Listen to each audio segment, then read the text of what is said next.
आज का विषय स्टार्ट करने से पहले मैं मेरे गुरुजी को प्रणाम करना चाहूँगा। वैद्य Girish Shirke sir, Vaidya Sanjay Pendse sir and वैद्य विवेक सानी सर, गुरुजी को प्रणाम करके आज का विषय हम शुरू करेंगे। तो ऐसा विषय जो है स्नेह के बारे में आज हमें चर्चा करनी है। तो ये विषय लेने के लिए कुछ कारण है।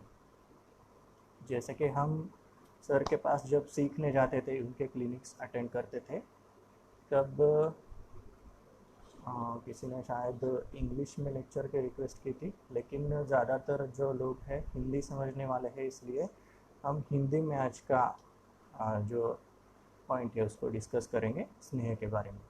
तो जब हम क्लिनिक्स अटेंड करते थे और उसके बाद भी जब खुद का क्लिनिक स्टार्ट किया था, तब पेशेंट की हिस्ट्री लेते वक्त, मतलब पेशेंट की जो केस हिस्ट्री हम लेते हैं, उस वक्त कुछ चीज़ें हमारे सामने आती है। तो उसमें तो सबसे इम्पॉर्टेंट जो बात है वो है घृत सेवन की। हम पेशेंट को ये रेगुलरली पूछते हैं, आप हर रोज़ घृत का सेवन करते हो या नहीं। तो ये जो क्वेश्चन है, इसके आंसर्स जो हमें पेशेंट से मिलते हैं, तो हर रोज़ घृत का सेवन अभी होता नहीं है। तो ज़्यादातर लोग जो है घृत या स्नेह जो है उसका सेवन नहीं कर पाते। दूसरी एक बात यहाँ पे ध्यान में आती है जब पेशेंट की हम हिस्ट्री लेते हैं कि अभ्यंग जो स्नेह बाहर से लगाने के लिए प्रयोग किया हुआ है, बाह्य स्नेहनार्थ जो अभ्यंग होता है, उसके बारे में भी ऐसा हमें ध्यान में आता है कि ज़्यादातर लोग जो है वो अभ्यंग का प्रयोग ही नहीं करते। बहुत ही कम लोग होते हैं जो रूटीन या डेली अभ्यंग करते होंगे। तो ये सबसे इम्पॉर्टेंट चीज़ है इस विषय को प्रस्तुत करने के लिए। सुश्रुत का एक सूत्र है, स्नेह सारो अयम पुरुषः प्राणाश्च स्नेह भूयिष्ठाः। हमारा जो शरीर है, पुरुष जो उत्पत्ति होती है, शरीर की जब उत्पत्ति होती है, तो उसमें सबसे प्रधान जो चीज़ होती है वो स्नेह। स्नेह के हम दो तरह से अर्थ देख सकते हैं। एक तो स्निग्ध गुण प्रधान जो द्रव्य होते हैं, जैसे कि घृत, तैल, वसा और मज्जा, इनको हम स्नेह कहते हैं। घी होता है, तैल होता है, वसा होती है जो मांस से स्नेह निकलता है, और मज्जा होती है अस्थि के बीच में जो स्नेह होता है। ये जो स्नेह है इनको हम स्नेह कहते हैं। दूसरा जो स्नेह का अर्थ होता है वो प्रीति है, जो अपनापन, जो दो व्यक्तियों के बीच में हम जिसे अपनापन कहते हैं, उसको स्नेह कहा जाता है। तो दोनों का काम एक ही है। जब दो व्यक्तियों के बीच में स्नेह अगर हो या उनके बीच में अपनापन हो, तो ही उनका रिलेशन या उनका बॉन्डिंग जो है वो बनाए रहता है। जब भी ये स्नेह या प्रीति जो है वो कम होने लगता है, तो उनका बॉन्डिंग टूटने लगता है।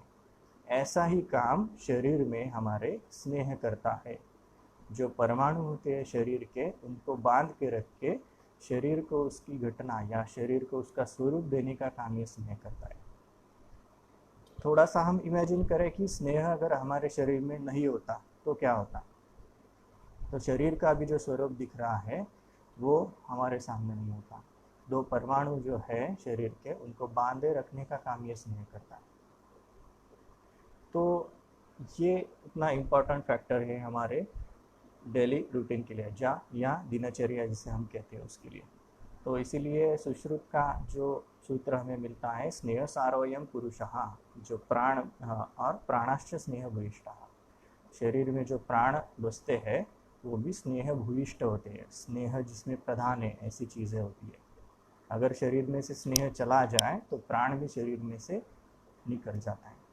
तो जो जन्म से लेके मृत्यु तक अगर हम प्रवास देखें किसी भी मनुष्य का, तो सबसे पहले किया जाने वाला संस्कार और लास्ट में किया जाने वाला संस्कार, दोनों ही जगह पे हमें स्नेह यूज़ किया हुआ मिलता है। जैसे कि हम वाग्भट का अगर रेफरेंस देखें, अष्टांग हृदय जो आयुर्वेद का ग्रंथ है, उसका अगर संदर्भ हम देखें, तो जन्म के समय सबसे पहले बालक को जो चीज़ हमें चटानी है, उसमें सुवर्ण भस्म, घृत और मधु, इनका प्रयोग किया है। तो घृत उसमें सबसे पहले आता है। तो जन्म होने के बाद सबसे पहले, माँ के दूध से भी पहले, उसको जो सेवनीय जो पदार्थ है उसको देने के लिए जो पदार्थ है वो घृत है। और लास्ट में भी जब आदमी मर जाता है तो उसका जब दहन संस्कार होता है उस वक्त भी वहाँ पे घृत ही संचित किया जाता है। तो घृत जो है वो इस तरह से हमें इम्पोर्टेंट है। ये हमारे शरीर में स्नेह की क्या इम्पोर्टेंट है इसको बताने के लिए कुछ सूत्र है। स्नेह का प्रयोग आयुर्वेद के ग्रंथों में अलग अलग मार्ग से किया है। स्नेह जो अभ्यंतर हमें लेना है या बाह्य लेना है, इसके अनुसार अलग अलग मार्ग से स्नेह का प्रयोग किया हुआ है। पान अनुवासन मस्तिष्क शिरोवस्ति उत्तरवस्ति नस्य कर्णपूर्ण गात्राभ्यंग और भोजनेशु, इन सभी तरीके से स्नेह का हमें प्रयोग करना है। तो एक एक का अर्थ हम देख सकते हैं। पान मीन्स अभ्यंतर, उसका पान लेना है पीने के लिए। अनुवासन बस्ती का ही एक टाइप होता है, उसके लिए हम स्नेह का प्रयोग कर सकते हैं। मस्तिष्क शिरो अभ्यंग, सिर को मालिश करने के लिए स्नेह का प्रयोग होता है। शिरोबस्ती शिरो स्नेहन का ही एक टाइप है शिरोबस्ती जिसे हम कहते हैं। उत्तर बस्ती, उत्तर मार्ग से जो बस्ती हम देते हैं स्नेह की उसे उत्तर बस्ती कहा जाता है। नस्य नाक के द्वारा स्नेह का शरीर में प्रवेश करना। कर्णपूरण कान में तेल डालना। और गात्र अभ्यंग शरीर को तेल की मालिश करना या स्नेह की मालिश करना। तो इन सारे तरीके से हम स्नेह का प्रयोग कर सकते हैं। उसमें भी लास्ट में एक और चीज आती है, भोजनेशु उपयोज्य, मीन्स खाने में स्नेह का प्रयोग करना चाहिए। तो ये अलग अलग तरीके होते हैं जिनसे हम स्नेह को शरीर तक पहुंचा सकते हैं। तो इनको प्रायः दो डिवीजन हम कर सकते हैं, एक तो आभ्यंतर और दूसरा बाह्य। आभ्यंतर मार्ग से स्नेह हमें कब और कौन से लेने हैं इसके बारे में हम देख सकते हैं, और बाह्यतः किस स्नेहों का प्रयोग हम कर सकते हैं या कौन से उपक्रम से कर सकते हैं ये भी हम देख सकते हैं।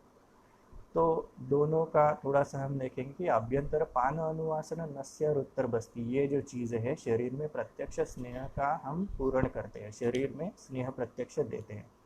और गात्राभ्यंग मस्तिष्क शिरोबस्ती और कर्णपूरण, मालिश करना बाहर से त्वचा को, सर को मालिश करना, शिरोबस्ती और कर्णपूरण कान में तेल डालना, ये सब बाह्य स्नेह के प्रयोग हम देख सकते हैं।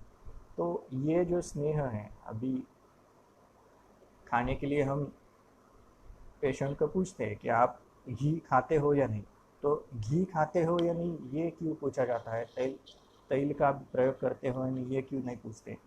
क्योंकि घृत जो होता है, घृत तैल वसा मज्जा, ऐसे जो 4 स्नेह होते हैं, स्नेह के जो टाइप्स होते हैं उनमें भी घृत जो होता है या घी जो होता है वो सबसे श्रेष्ठ माना जाता है। क्यों कहा गया है इसके बारे में भी उसके कुछ गुण हम देख सकते हैं। जैसे कि घृत जो है नित्य शीलनीय द्रव्य में कहा है, हर रोज लेने के जो पदार्थ है, हर रोज खाने के लिए जो पदार्थ हमें कहे हैं उसमें, उसकी लिस्ट में हमें घृत का वर्णन मिलता है। तो घी जो है वो हर रोज हमें खाने के लिए चाहिए। तो ये दो टाइप्स है घृत तैल वसा मज्जा, इनके बारे में थोड़ा सा हम आगे डिस्कस करेंगे। लेकिन सबसे पहले स्नेह जो है शरीर में क्या काम करता है उसके बारे में थोड़ा सा हमें डिस्कस करना होगा। स्नेहो अनिलम हंति मृदु करोति देहानीश, स्नेह जो है शरीर में वात को शमन करता है। शरीर में जो हम हर रोज़ का जो हमारा रूटीन होता है, जो हम काम करते हैं, उसकी वजह से शरीर में जो वायु की बढ़ोतरी होती है, वायु शरीर में प्रकुपित हो जाता है या बढ़ जाता है शरीर में, और वायु के अलग अलग लक्षण हमें दिख सकते हैं। तो उसको शांत करने के लिए हर रोज शरीर में स्नेह का प्रयोग करना चाहिए। पेट में भी स्नेह जाना चाहिए घृत के रूप में, घी के रूप में, और बाहर से अभ्यंग जो है तेल का जो हम मसाज करते हैं या मालिश करते हैं उसके रूप में भी स्नेह का हमें प्रयोग करना है। तो स्नेह की आवश्यकता के बारे में कुछ चीज़ें हमने अभी देखी थी। एक सूत्र हमें अग्र्य संग्रह में मिलता है। अग्र्य का मीनिंग होता है कि जो द्रव्य कोई भी काम करने में श्रेष्ठ है उसे अग्र्य कहा जाता है। अग्र्य मीन्स सबसे पहले किस चीज़ को उसके बारे में सोचना है। इसके लिए अग्र्य में अगर हम देखें तो क्षीर घृताभ्यास रसायनानाम, ऐसा एक लाइन हमें मिलता है। क्षीर और घृत का अभ्यास करना है, हर रोज उसका सेवन करना है, वो रसायन करने वाली चीज़ों में सबसे श्रेष्ठ कहा गया है।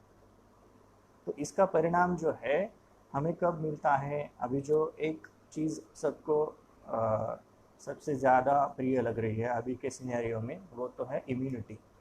तो इम्यूनिटी किसे किसे कहते हैं? जिसके जो सातों धातु है वो बलवान है, और उससे निर्माण होने वाला जो धातुओं का सार मीन्स ओज है, वो अच्छे से शरीर में पैदा हो रहा है। उसकी इम्यूनिटी जिसे हम कह सकते हैं रोग प्रतिकार क्षमता या व्याधि क्षमत्व, वो बरकरार रहता है।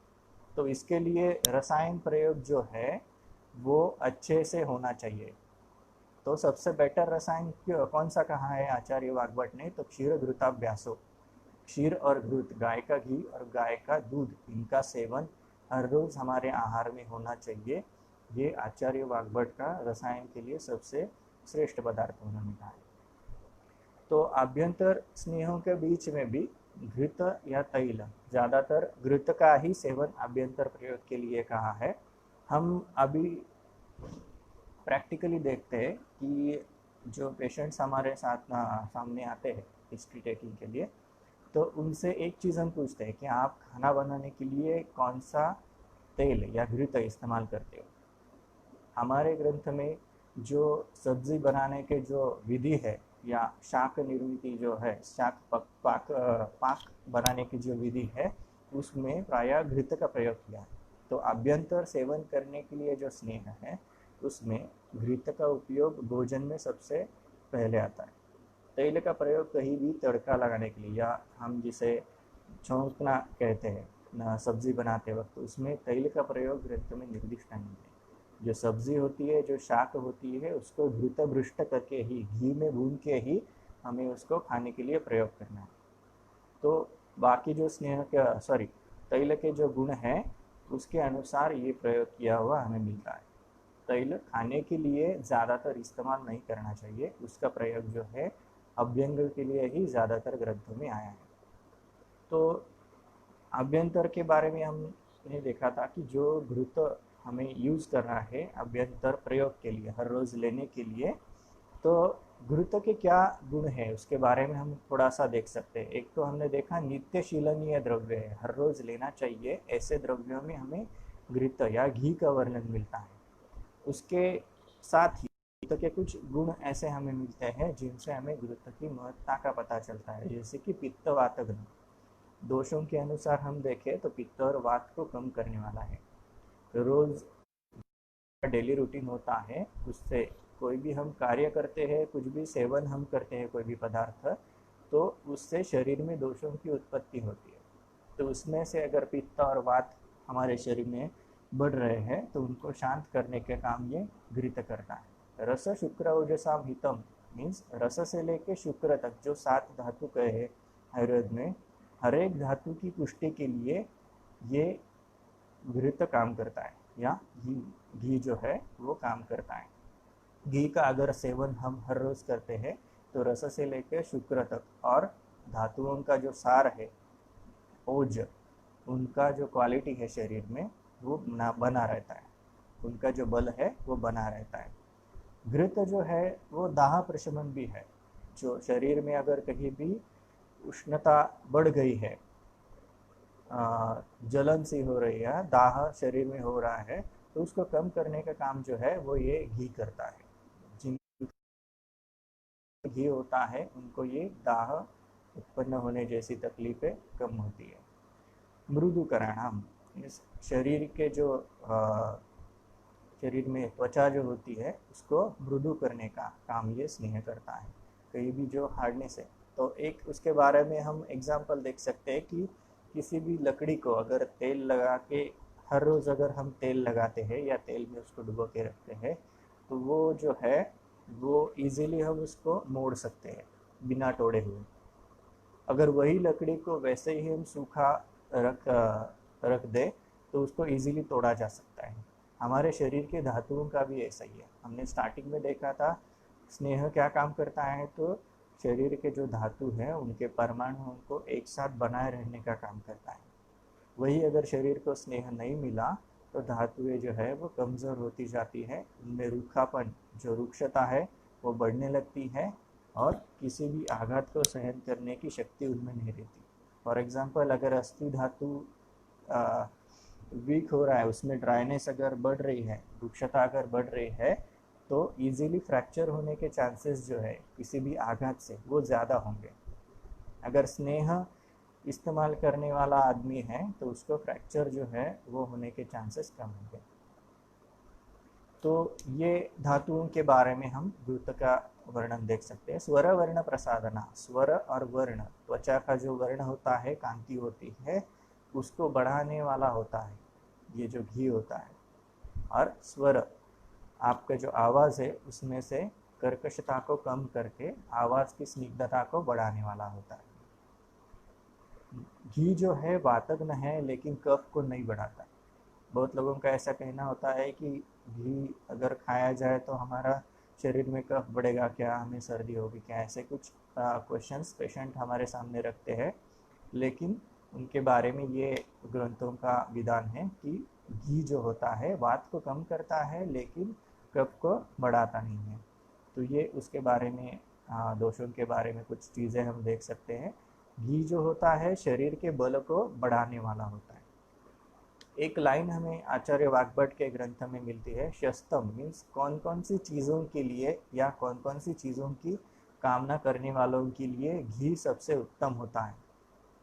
तो ऐसी कौन सी चीज़ें हैं, उसमें घी होता है। घी मीन्स बुद्धि, बुद्धि का काम अगर आपको अच्छे से होना चाहिए ऐसा लग रहा है, स्मृति आपकी अच्छे से बढ़नी चाहिए ऐसा आपको लग रहा है, मेधा मीन्स बुद्धि का एक टाइप होता है, वो अगर अच्छे से बढ़नी चाहिए ऐसा आपको लग रहा है, अग्नि, आयु, बल, शुक्र और चक्षु का बल, इन चीज़ों को अगर आपको बढ़ाना है, इन चीज़ों के जो क्वालिटीज़ है उनको अगर आपको बढ़ाना है, क्या क्या हमने देखा था, अग्नि होता है, आयु होता है, बल, शुक्र धातु और चक्षु, आँखों की जो ताकत है, ये सब अगर बढ़ाने की आपको इच्छा है या वो बरकरार रखने की आपको इच्छा है तो आपको नित्य घी का सेवन करना चाहिए। तो इन चीज़ों के लिए जो है घी सबसे श्रेष्ठ होता है। वयस्थापनम, ऐसा उसका एक गुणधर्म हमें ग्रंथ में मिलता है। वयस्थापन का मीनिंग है जो जरा अवस्था होती है, वृद्धावस्था होती है, उसको जल्दी ना आने देने वाला। अभी अगर प्रैक्टिकली हम देखें तो बहुत सारे लोगों को जो वृद्धावस्था के चेंजेस होते हैं वो 40 या 45 की उम्र में ही हमें दिखने शुरू हो जाते हैं। नॉर्मली वृद्धावस्था जो होती है 60 to 70 ईयर्स के बाद भी आनी चाहिए, ऐसा लक्षण हमें ग्रंथ में मिलते हैं। उसका जो ड्यूरेशन है वो कम होता हमें अभी प्रैक्टिकली दिखाई देता है। तो यहाँ पे वयस्थापन करने वाली, वय को अच्छे से रोकने वाली चीज़ यहाँ पे ज़रूरी होती है। तो उनमें से एक प्रधान है स्नेह।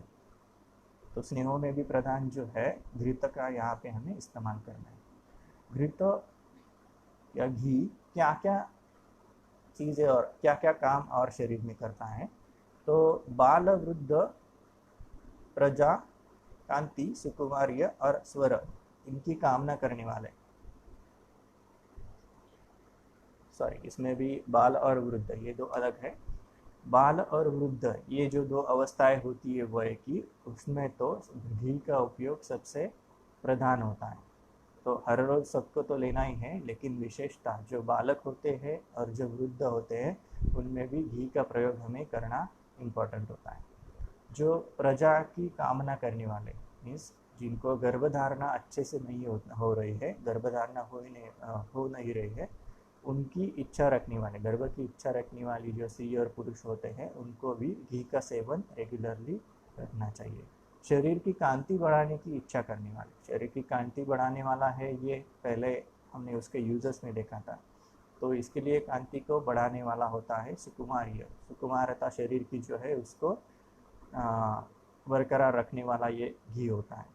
तेल के बारे में अगर देखें, जो अलग अलग स्वरूप के तेल होते हैं, अभी मार्केट में हम देखें तो अलग अलग तेल खाने के लिए हमें मिलते हैं, उनके बहुत सारे इश्तिहार भी हम टीवी पे देखते हैं। उनमें से मैक्सिमम लोग जो होते हैं तेल में खाना बनाते हैं, ऐसे बहुत कम लोग हमें मिलते हैं जो घी में खाना बनाया जाता है। तो हमने स्टार्टिंग में ही देखा था कि आभ्यंतर सेवन के लिए घी का ही प्रयोग करने का विधान हमें ग्रंथ में मिलता है। तैल जो है वो स्पेसिफिक कंडीशन में हम आभ्यंतर ले सकते हैं, मीन्स पीने के लिए उसको इस्तेमाल कर सकते हैं। तो उन तेलों का भी कुछ गुण हमें पता होना चाहिए। अगर अभ्यंतर तेल का सेवन ज़्यादा होने लगा तो वो त्वचा और आँखों के लिए हानिकारक होता है। तो ये तेल की कुछ विशेषताएं उसके लिए हम देख सकते हैं। और कौन कौन से मार्ग से हम स्नेह का प्रयोग कर सकते हैं, उसमें तो सबसे इम्पोर्टेंट है अभ्यंग। अभ्यंगम आचरित नित्यम, ऐसा सूत्र हमें मिलता है। नित्यम ये सबसे इम्पोर्टेंट वर्ड है यहाँ पे। अभ्यंग का प्रयोग जो है वो नित्य करना है, हर रोज करना है। किस लिए करना है? स जरा श्रम वात, हाँ, वार्धक्य जो वृद्धावस्था है, श्रम की वजह से होने वाला जो बात है, अगर दिन भर श्रम आपके ज़्यादा होते हो और उसकी वजह से आपका शरीर में वायु बढ़ रहा है, तो उसके लिए अभ्यंग का आपको इफेक्ट है। तो डेली रूटीन में जो भी हमारे श्रम होते हैं उसकी वजह से बढ़ने वाले वात को बैलेंस करने के लिए जो उपक्रम ग्रंथ में कहे हैं, उनमें सबसे प्रधान उपक्रम जो है वो अभ्यंग होता है। और क्या क्या लाभ अब हमें अभ्यंग से मिल सकते हैं? दृष्टि, प्रसाद, पुष्टि, आयु, स्वप्न, सुत्वक और त्वक दाढ़्यकृत। तो इनके मीनिंग अगर हम देखें तो दृष्टि को बल प्रदान करने वाला, पुष्टि शरीर की पुष्टि करने वाला, आयुष्य को बढ़ाने वाला, स्वप्न जनन मीन्स निद्रा हानि जिसको है, बहुत सारे लोगों को रात को जल्दी से निद्रा नहीं आती। अगर अभ्यंग का प्रयोग हर रोज किया जा रहा हो तो निद्रा आने में सहायता होती है। उसको प्राकृत समय में रात को योग्य टाइम पे निद्रा आ सकती है। उसके बाद त्वचा की कांति को बढ़ाने वाला और त्वचा को दृढ़ बनाने वाला। किसी भी छोटे से आघात से अगर त्वचा आपकी फट रही है तो इसका मतलब है त्वचा का रूखापन जो है, रुक्षता जो है वो बढ़ती जा रही है। तो इस कंडीशन में आपको ये चीज़ इम्पॉर्टेंट है कि अभ्यंग का सेवन हर रोज़ होना चाहिए। अभ्यंग का जो उपक्रम है हर रोज़ करना चाहिए। अगर किसी कारणवश आपको पूरे शरीर में अभ्यंग करना पॉसिबल नहीं हो रहा है तो शिरश्रवण पादेशु, सिर श्रवण मीन्स कर्ण का कान, और पाद जो होते हैं मीन्स पैर जो होते हैं, उनको कम से कम आपको तेल लगाना चाहिए। पूरे शरीर को तो लगाना ही है, लेकिन ये जो 3 स्थान यहाँ पे बताए हैं वो तेल लगाने के लिए, अभ्यंग के लिए सबसे इम्पोर्टेंट है। तो इन चीज़ों का हम अभ्यंग के अनुसार प्रयोग कर सकते हैं। वर्ज्य अभ्यंग कफग्रस्त, कौन से व्यक्तियों को अभ्यंग नहीं करना चाहिए उसकी कुछ लिस्ट हमें ग्रंथ में मिलती है। तो जो लोग कफ विकार से ग्रस्त है, जिनको कफ की तकलीफ जो है वो बार बार हो रही है, ऐसे लोगों को अभ्यंग नहीं करना चाहिए उस अवस्था में। दूसरे कौन से लोग हैं? जो अजीर्ण होते हैं, जिनको अजीर्ण की तकलीफ बार बार होती है, उनको अभ्यंग नहीं करने के लिए कहा है। क्योंकि जो स्नेह हम शरीर पे भी लगाते हैं उसका भी पाचन होना ज़रूरी होता है। त्वचा में जो भ्राजक पित्त रहता है उसकी वजह से अभ्यंग में लगाया हुआ जो स्नेह है उसका शरीर में पाचन होता है। तो अगर अजीर्ण है शरीर में तो वो अभ्यंग वहाँ पे शरीर के लिए उपकारक नहीं हो सकता, वो हानिकारक हो जाता है। इसलिए कफ विकार वाले या फिर अजीर्ण वाले लोगों को अभ्यंग नहीं करना चाहिए। दिनचर्या में कुछ ऐसी चीज़ें है, ऐसे कुछ उपक्रम है जहाँ पे स्नेह का प्रयोग किया हुआ दिखता है।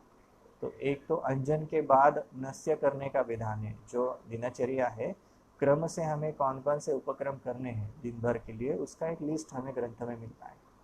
तो उसमें अंजन करने के बाद नस्य करने का विधान हमें ग्रंथ में मिलता है। उसमें भी नस्य जो है वो हम पंचकर्म के अंडर एक कर्म हम देखते हैं। पंचकर्म जो है वो प्रायः शोधन करने के लिए इस्तेमाल किया जाता है। शरीर में से दोषों को बाहर निकालने के लिए पंचकर्म का प्रयोग किया जाता है। तो उसमें से एक कर्म है नस्य। लेकिन नस्य का जो शीलन है, नस्य जो विधि है, वो हर रोज जो हम काम करते हैं, हर रोज जो उपक्रम करने के लिए कहा है दिनचर्या है, उसमें भी इंक्लूड किया है। तो यहाँ पे जो नस्य हमें करना है उसको हम प्रतिवर्ष कहते हैं। कम मात्रा में नस्य का औषध हम नाक में डालते हैं। तो ये नस्य जो है वो हर रोज हमें करना चाहिए। उसमें भी जो गाय का घी होता है उसका नस्य हमें लाभदायक होता है, नित्य अगर सेवन करना है।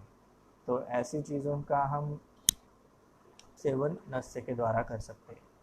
नस्य के कुछ फल हमें मिलते हैं, नस्य के द्वारा शरीर में जो स्नेह हम लेते हैं उसके कुछ फल हमें मिलते हैं। घन उन्नत प्रसन्नत्व, जो त्वचा है वो घन होती है, इजीली ना फटने वाली, ऐसा हमने देखा था।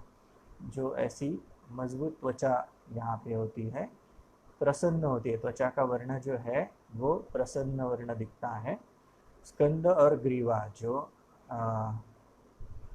मन्या होती है और जो अंश संधि होते हैं, ये दृढ़ हो जाते हैं, इनमें वात का संचय कभी होता नहीं है। और जो मन्याशूल और स्कंदशूल के जो पेशेंट्स हमारे सामने आते हैं उनमें ये नस्य का लाभ हो सकता है। विमलेंद्रिया एक ऐसा नस्य का फलश्रुति है जो इंद्रिय है, हमारे 5 ज्ञानेंद्रिय 5 कर्मेंद्रिय, इनका अपना अपना काम करने की क्षमता बनाए रखने का काम ये नस्य करता है। निर्वली पलित व्यंगना, जो झुर्रियाँ होती है वृद्धावस्था की वजह से आने वाली, या एज रिलेटेड जो रिंकल्स होते हैं त्वचा पे आने वाले, उनको जल्दी से ये नहीं आने देता, उनका ड्यूरेशन जो है वो बढ़ा देता है। ये नस्य के कुछ फल हमें ग्रंथ में इसके बारे में मिलते हैं। कर्णपूरन जो है वो भी एक दिनचर्या का उपक्रम कुछ ग्रंथों में हमें मिलता है। कान में जो है तेल डालना, जैसे कि हमने कहा शिरश्रवण पादेशु तम विशेषण शीलयेत, अभ्यंग जो है कान के लिए तो विशेष रूप से सेवन करना चाहिए। कान का जो बाहर का हिस्सा होता है उसको तेल से अभ्यंग करना और कान में तेल की बूंदे डालना, इसको कर्णपूरन कहते हैं। ये भी शरीर में वात को कम करने के लिए कहा गया। तो दिन भर के जो एक्टिविटीज़ होती है उनमें बढ़ने वाला सबसे इम्पोर्टेंट दोष है वात, और जो 3 दोष होते हैं वात पित्त कफ, उसमें भी वात को नेता कहा गया है, वो लीडर होता है, बाकी दोषों को कंट्रोल कर सकता है। इसलिए दिनचर्या के जो भी उपक्रम हम देखते हैं उसमें वात को बैलेंस करने वाले उपक्रम जो है वो सबसे ज़्यादा मात्रा में कहे गए हैं। ज़्यादातर उपक्रम जो है वात को बैलेंस करने के हिसाब से ही हमें वहाँ पे मिलते हैं। और स्नेह जो होता है वात का जो परम औषधि होता है, इसलिए यहाँ पे जो उपक्रम कहे गए हैं उनमें स्नेह का प्रयोग ज़्यादातर किया है। जैसे कि अभ्यंग के लिए हमने देखा नस्य है, कर्णपूरन है, या कुछ हद तक बस्ती के बारे में वो स्नेह का प्रयोग किया है। कुछ स्नेह जो होते हैं वो हम स्पेसिफिक काम के लिए इस्तेमाल कर सकते हैं, जैसे कि एरंड का स्नेह। तो एरंड का स्नेह जो है वो नित्य सेवनीय द्रव्यों में तो नहीं है, लेकिन उसका प्रयोग स्पेसिफिक अवस्था में हम कर सकते हैं। जैसे कि जो प्रायः वात के विकार होते हैं उसमें एरंड स्नेह का हम प्रयोग करते हैं। उसके गुणों में भी विशेष रूप से विरेचन करने वाला ऐसा एरंड स्नेह का हमें गुण मिलता है। तो ये एरंड स्नेह की विशेषता है, विरेचन करने वाला होता है। वात के जो अलग अलग विकार होते हैं, जैसे कि कमर का दर्द होता है, कोष्ठ में अगर शूल हो मतलब पेट में दर्द हो, या पृष्ठशूल हो पीठ में अगर दर्द हो, तो उस अवस्था में विरेचन करने के लिए एरंड का तेल हम इस्तेमाल कर सकते हैं। तो अभी जो खाए जाते हैं ऐसे तेलों में कुछ जगह पे एक कुसुम्ब का तेल होता है, करडई जिसे हम मराठी में कहते हैं, वो तेल कुछ जगह पे खाया जाता है सब्जी के लिए, या अतसी का तेल होता है वो भी कुछ जगह पे खाया जाता है। कई हिस्सों में कार्पास का तेल भी खाया जाता है, जो कपासी होती है उसका तेल भी सब्जी बनाने के लिए यूज़ होता है। कुछ जगह पे जो सरसप है जिसको हम राई कहते हैं, राई का तेल भी कुछ जगह पे सब्जी बनाने के लिए इस्तेमाल किया जाता है। तो ये देश के अलग अलग प्रांत के अनुसार अलग अलग तेलों का इस्तेमाल ये खाने में किया जाता है। आइडियली तेल खाने में इस्तेमाल नहीं करना चाहिए, वहाँ पे घृत इस्तेमाल करना चाहिए, घी इस्तेमाल करना चाहिए। जो भूनना होता है शाक को, जो सब्जी को, उसके लिए घी का इस्तेमाल करना चाहिए। लेकिन अभी भी तेल जो इस्तेमाल किया जाता है उसके भी कुछ अलग अलग गुण होते हैं, जैसे कि अतसिया जो कुसुम्ब होता है, करड़ई जो होता है, वो बहुत ज़्यादा उष्ण होता है, तीक्ष्ण होता है और त्वचा के विकारों को उत्पन्न करने वाला होता है। अगर उष्णता जिस प्रदेश में है ड्राई रीजन है या उष्ण प्रदेश है, उस प्रदेश में अगर ऐसे तेलों का प्रयोग किया जा रहा है तो वो त्वचा को और शरीर को हानि ही पहुंचाएगा। शरीर में पित्त को बढ़ाएगा, त्वचा में त्वचा विकार उत्पन्न करेगा। लेकिन जहाँ पे ठंड ज़्यादा है, ऐसे प्रदेशों में ये चीज़ें इस्तेमाल की जा सकती है। आइडियली नहीं, लेकिन ऐसी चीज़ें इस्तेमाल करके उन प्रदेश के लोगों को वो तकलीफ़ें ज़्यादा नहीं हो सकती। तो ये कुछ एग्जांपल्स हमने तेल के बारे में यहाँ पे देखे थे। तो इम्पॉर्टेंट चीज़ क्या है कि अभ्यंतर घृत का सेवन करना, घी का सेवन करना, ये तो इम्पॉर्टेंट है ही। सब्ज़ी बनाते वक्त भी हमें घी का ही सेवन करना है, और खाने में मिला के भी, जो भोजनेशु हमें कहा है कि भोजन में मिला के घी का सेवन हमें करना है। और दूसरी चीज़ जो है, जो अभ्यंग है, बाहर से लगाने के लिए जो तैल है, उसका हर रोज़ प्रयोग करना है। तो नित्य सेवनीय चीज़ों में जो है वो अभ्यंतर घृतपान और बाह्य जो है अभ्यंग, ये चीज़ें यहाँ पे हमें इस्तेमाल करनी है। तो थोड़ा सा स्नेह के बारे में जो चीज़ें मुझे पता थी वो अभी यहाँ पे डिस्कस की थी।